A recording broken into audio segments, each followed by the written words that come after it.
2026 Chevrolet Sir avtomobil ixlosmandlari uchun o'ziga xos dizayn va zamonaviy texnologiyalarni birlashtirgan qiziqarli model sifatida tasavvur qilinadi.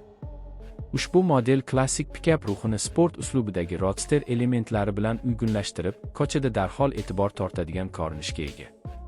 Avtomobilning tashqi dizayni yumaloq chiziqlar, keng qanotlar va kuchli old panjara bilan ajralib turadi. Old qismidagi LED faralar nafaqat zamonaviy ko'rinish beradi, balki kechasi aniq va keng yoritishni ham ta'minlaydi. Kuzov dizayni aerodinamik shaklda bo'lib, shamol qarshiligini kamaytirishga va yoqilg'i samaradorligini yaxshilashga yordam beradi.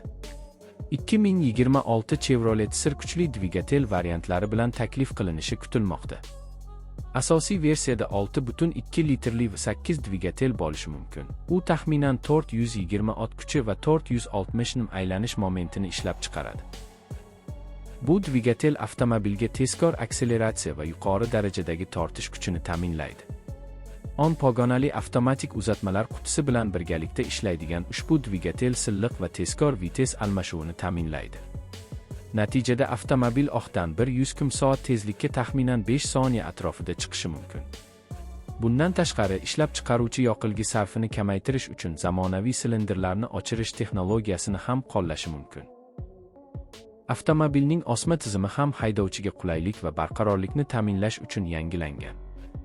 Old qismida mustaqil osma tizimi, orqa qismida esa mustahkam ko'p bo'ginli osma tizimi qo'llaniladi. Bu esa notekis yo'llarda ham silliq harakatni ta'minlaydi. Elektr boshqaruvli rul tizimi haydovchiga aniq va oson boshqaruv imkonini beradi. Katta diametrli disk tormozlar va zamonaviy tormoz yordamchi tizimlari avtomobilning xavfsizligini oshiradi.